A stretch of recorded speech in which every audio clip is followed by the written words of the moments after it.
Hi, this is Dr. Rick Janelle. I want to talk to you about a verse that we find in Psalms 90, verse 12, where the psalmist says, "Teach us to number our days, that we may gain a heart of wisdom." I can remember one time when I was in my mid-20s having breakfast with my father.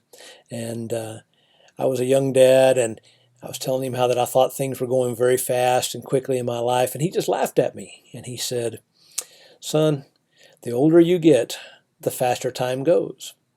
Now, I wasn't sure I agreed with him at that point, but I didn't argue with him.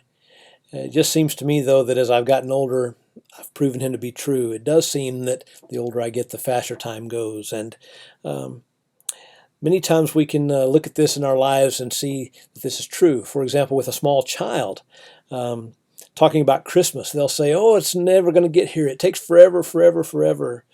But talking to a dad about that same Christmas, he might say, we just got the credit card bill paid off. Is it time for Christmas already again? This quickly? Another way we can see this time dilation in people's life is when a child will say that the school day lasts forever and it seems like it's going to be a long time before school is out and they can go home and play. But that child's mother, who's having to pick up the child at school, the day is a very quick one, and it's before she knows it, she's got to go and pick them up and take them home. And so we might ask ourselves, why is this the case? Why is it that people perceive time so differently? And I came across one idea that I thought was pretty interesting. One was the question might be asked, what is the percentage of time of your entire experienced life? So let me explain it like this. For a 2-year-old, the time between this Christmas and next Christmas is 1/2 of their life. For a 60-year-old, it's 1/60th of their life. And so you can see that there's a difference in the amount of time and the amount of perception and the feeling of how long something is. Another idea that explains why this experience is this way is that there seems to be, as we get older, more experience and more contrast between our imagined dreams and the reality of those dreams. For the young, they look at Christmas and they think they see something that's beautiful and great and wonderful, and they're going to get everything they want, and it's just absolutely a wonderful time of life. But the older a person is, the more experience they have with disappointments. It is beautiful sometimes, it is great sometimes, but sometimes it doesn't work out the way you want, and sometimes it can be very disappointing.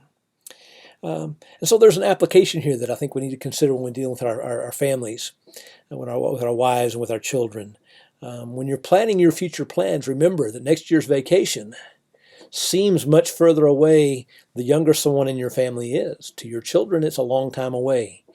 To those in their middle ages, it's a year. But those of us that are older, it'll be here before you know it.